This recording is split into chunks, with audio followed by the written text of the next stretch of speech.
Welcome to Cooking School. Today's show is all about cooking with wine. Wine is used in kitchens around the world to add depth to flavor and impart an enticing aroma to whatever is being prepared. Today I'm sharing with you some of my favorite wine-enhanced dishes, which, by the way, also happen to be great for entertaining. Boeuf bourguignon is a classic French dish made with beef that's been slowly braised in red Burgundy and garnished with cremini mushrooms and sautéed pearl onions. Cioppino turns the fresh catch of the day into a tasty tomato and white wine-based fish stew. Chicken marsala is named for the Italian fortified wine that it's made with. Richly flavored with mushrooms, it's elegant enough for guests and easy enough for a weeknight meal. And finally, pears poached two ways, one in spice-infused red wine, the other in a delicate white wine.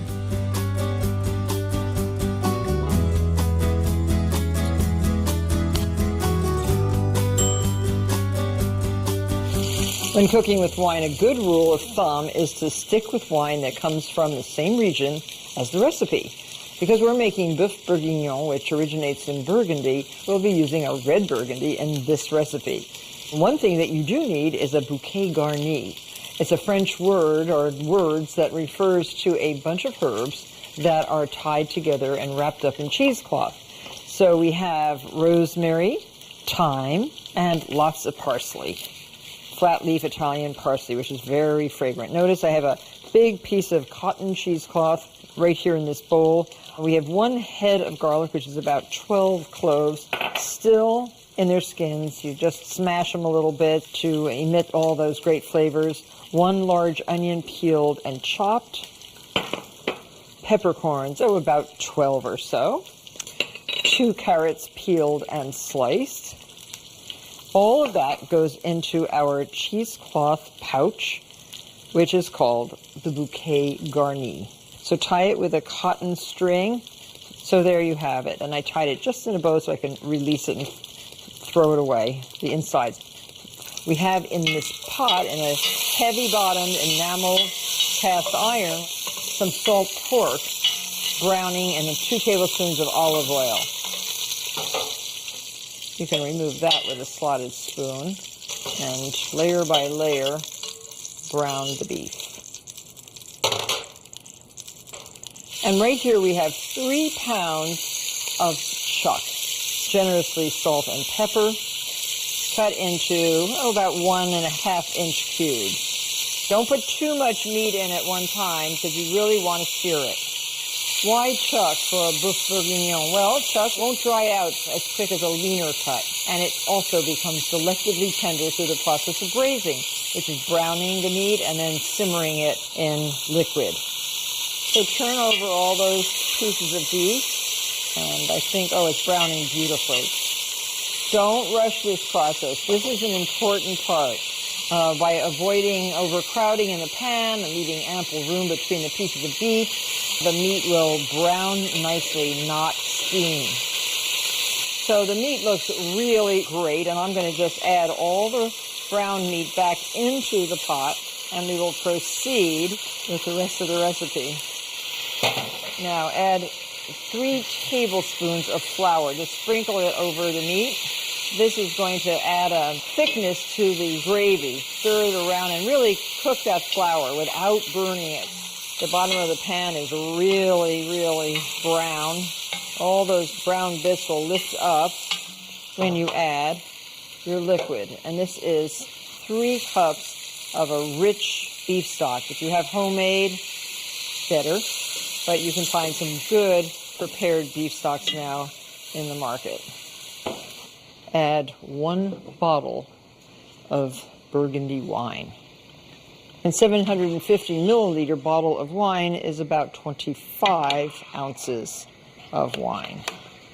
And last, place this whole bouquet garni right in the pot, submerging as much of it as possible in the liquid. And you can season with some salt and pepper, just a good sprinkling of each. Cover and put this whole thing right in a 300-degree oven for about 2.5 hours.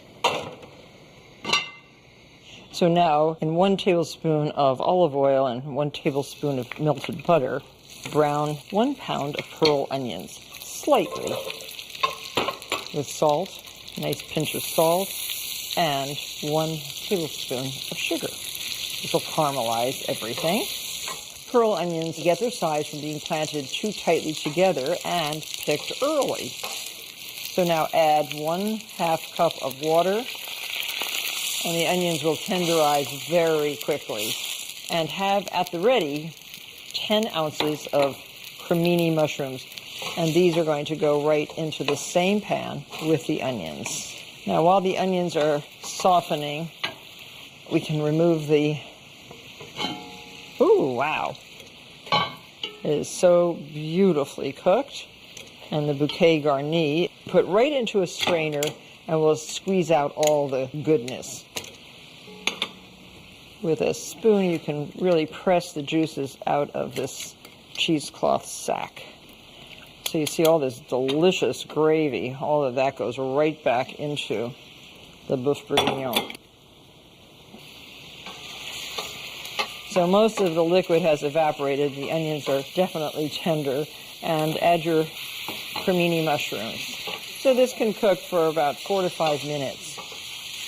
Now to completely defat your boeuf bourguignon, if you're worried about fat, you can let the stew cool, then put it into the refrigerator and then scrape off whatever bit of fat is on the top. But I'm going to just finish the stew as is.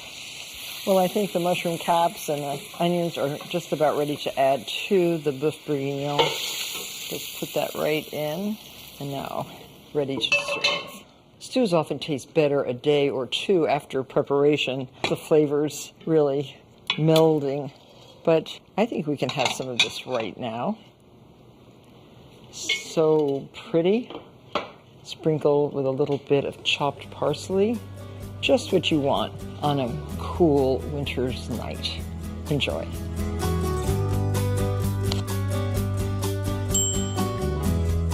Now I'd like to show you how to make cioppino. It's a tomato-based seafood stew, and it was said that it was invented by San Francisco's Italian and Portuguese immigrant fishermen in the 19th century. Their ever-changing recipe was based on the day's catch, which in the Bay Area meant clams and mussels and shrimp and fish. While you may not be the one doing the fishing, you could use whatever seafood looks freshest at your fish market. Start with a large bulb of fennel and cut this fennel. Reserve the tops. This can be put into the stock pot. Very tasty. And just coarsely chop this or slice it. I kind of like it sliced. And just go across. And in a deep saucepan in which you're going to cook the entire cioppino, heat 1/4 cup of olive oil. And the aromatics, including the fennel, go right into that pan. And this is delicious raw, too, with a vinaigrette on it. I love it, icy cold. And to this, we're going to add some delicious spices, a pinch of saffron, a bay leaf, and I always kind of crush the bay leaf, 2 teaspoons of oregano, and 2½ teaspoons of thyme leaves, 1/2 teaspoon red pepper flakes, 1 large onion, peeled and chopped. And again, you can make this your own by the way you cut your vegetables and by the assortment of fish that you add to your stew. And I have 4 cloves of garlic, peeled and very finely minced. So cook until translucent, not browned.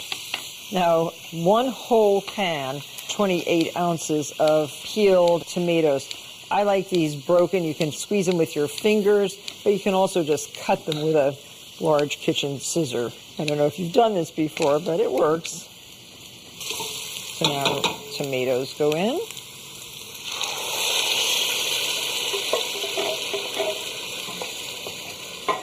Add clam juice. It's 1 cup, 8 ounces. That smells good. 1 1/4 cups of water and an equal amount of white wine. Good enough wine that you can just chill it and drink it with your cioppino. Don't be using an expensive wine. And it doesn't have to be expensive. There are so many great wines available. Now we have 1 pound of cockles and 1 pound of mussels. Now we have shrimp and beautiful fish fillets. You can use bass, you could use any good firm fish like a halibut, a cod. Okay, so now this is coming to a simmer. Add your cockles, add those to your pot, and then the mussels. Cover the pot as soon as you add the shellfish, and in about a minute or two, the shellfish should be springing open. In the meantime, get your little garnish ready. This is a delicious garnish of capers, 2 tablespoons of capers. It's almost like a little relish. A half a cup of parsley leaves, and use the flat leaf Italian parsley, and some orange zest. And just cut this into smaller pieces. It'll chop up finer in the little food processor. And this is just a tasty garnish.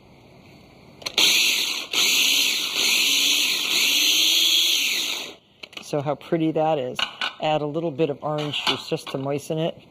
And a 1/4 cup, it'll be about half an orange. And add a 1/4 cup of olive oil.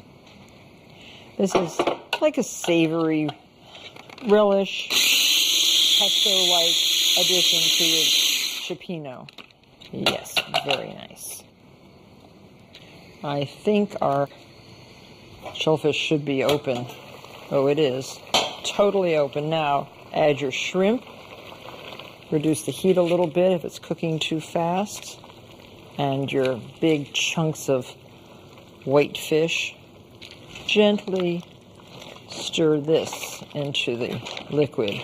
You don't want to be mean. This is a gentle stir. Now cover again, adjust the heat, and cook for 2 or 3 more minutes, no longer. Fish does not take long to cook. Well, the cioppino certainly looks really good and smells even better. Use a nice shallow soup plate like this and ladle the hot stew right into the bowl. I've already tasted the cioppino, and it does taste really good. And you don't have to add anything else to this particular cioppino. Wow, does that look great. A little bit of this lovely garnish right on top. And there you have cioppino with your crusty slice of bread to sop up all that broth. Enjoy.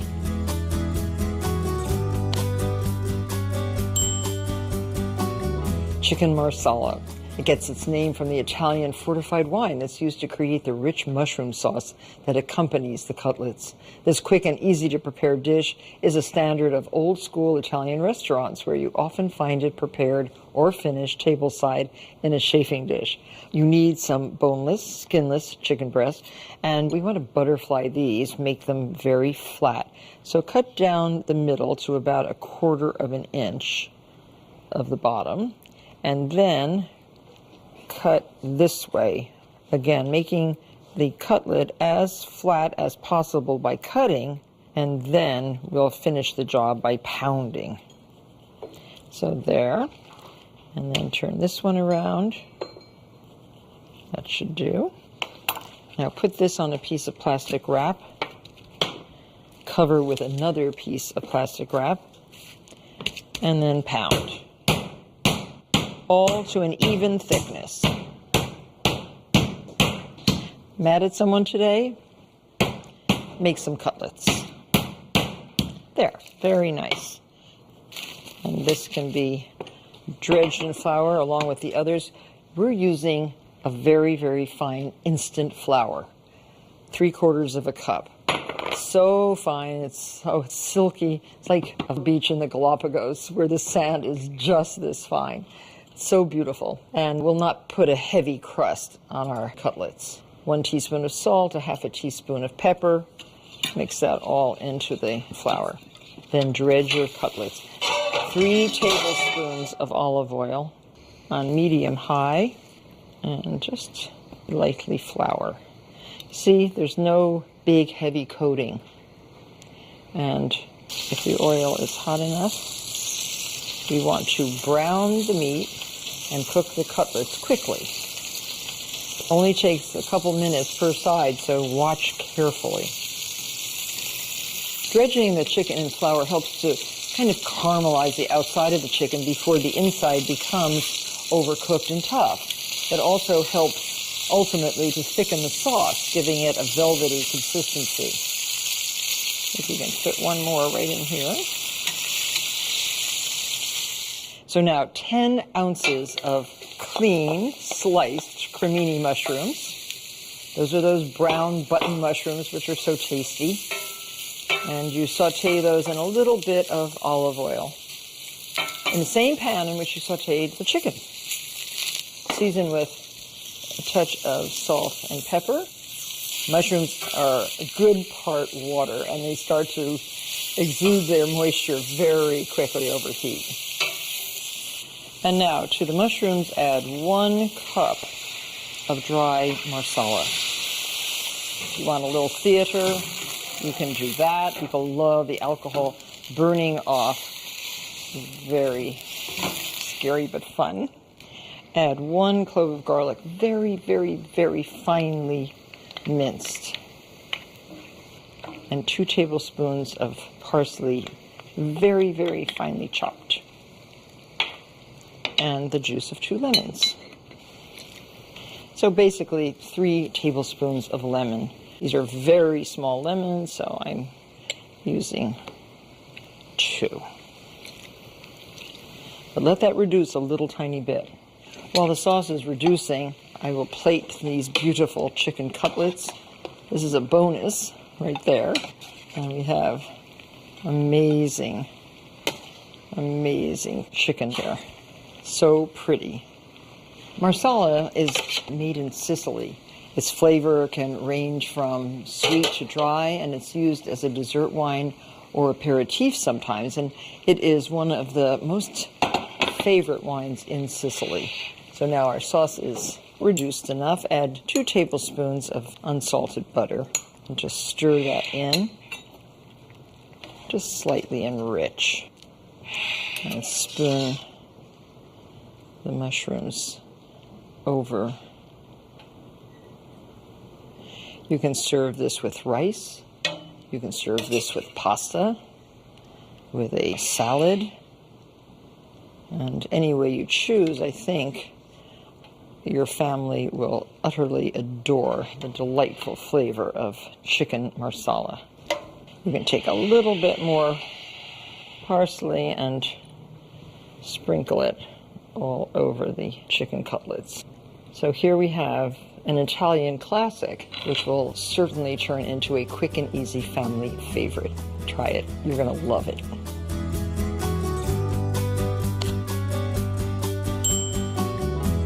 Poaching pears in wine not only maximizes the pear's natural sweetness, it also gives you the opportunity to customize the poaching liquid to suit your tastes. Experiment by adding spices, fresh ginger, or vanilla beans, and deciding whether you prefer red or white wine. If you are just starting out with pears, use the Bosc. Bosc pears have a very distinctive, elegant, long shape, and they are the best pears for poaching. Peel the Bosc from top to bottom. For this red wine poaching, I'm just going to do the whole pear. And see how beautifully clean it is, no blemishes. And you can cut off a little bit of the bottom so that the pears will stand when you're poaching them. Now, 1 whole bottle of a good red wine. I'm using a Merlot, but you can use a Cabernet, you could use a Bordeaux, whatever you have that's good, but not too expensive. 1 star anise for flavor, 1 juniper berry, and 2 cloves. So we're making it a little bit spicy, but not overpoweringly spicy. 1/3 cup of creme de cassis. And that is a very, very dense liqueur made out of black currants. I love the taste of black currants, and it just adds a depth of flavor to this poaching liquid. And 1/4 cup of sugar. And the zest, which is really the peel of a whole orange. You can use the vegetable peeler for this, and You can get it off in strips. I love doing this because I love the smell on my hands of the fragrant orange. So there's your pears already. This must simmer for about 5 minutes just to get all those flavors together. So let that simmer, and I'll show you how to prepare the pears in a white wine. Let's start with the Riesling. This is a white wine, a dry white wine, and use a half a bottle. This can be left over from dinner last night if you like. 6 tablespoons of light brown sugar. Now these pears have been nicely peeled, and you can see that the core has been taken out. And half of a vanilla bean, scrape out the seeds, and put that into your liquid. And water to cover. So cover with a piece of parchment. This is a cartouche, it's called. It's a round piece of parchment that covers the surface to reduce evaporation and to prevent skin from forming and to allow the components to stay submerged. So the pears poaching in white wine will take somewhere between 15 and 20 minutes. And now this is coming to a simmer, and I'm going to add the red wine poached pears and reduce the heat. These take on a deep, deep red color, and these will take about 20 to 30 minutes. So now this gets covered also. Keep them simmering for 20 to 30 minutes. So these are already poached, and they smell so good. And I don't know which ones I like better, the red wine poached or the white wine, but very carefully remove them from the liquid. Now that is a beautiful pear. And place them in a bowl. These are going to chill overnight in the refrigerator. And now reduce the liquid to about half. It'll form a nice thick syrup. And here's our white poached pears. You see, these are wonderful pears for poaching because they really do hold up nicely. A pear like this can be encased in a puff pastry and baked. It can be served with ice cream or creme chantilly or whipped cream. So reduce the liquid to half. Pour over the pears and cover with another cartouche and chill until tomorrow. So these pears have been chilled overnight. Lift the pears carefully and place on a serving platter in individual dessert dishes. You can see a little bit of the vanilla bean seeds on these pears. And the red pears are so different from the white pears. The color is just so deep, and the pears really do absorb the red wine. And now just take a spoon and create a nice moat of the red wine syrup. Served in a white platter like this. Oh, it's just so beautiful. And definitely serve with whipped cream, creme pâtissière, very nice. And here's the white syrup, which I'm just going to pour right into this bowl. These would be gorgeous on a dessert buffet, and they are certainly an elegant ending to any meal. Thank you all very much for watching, and I'm going to see you on the next episode of Cooking School.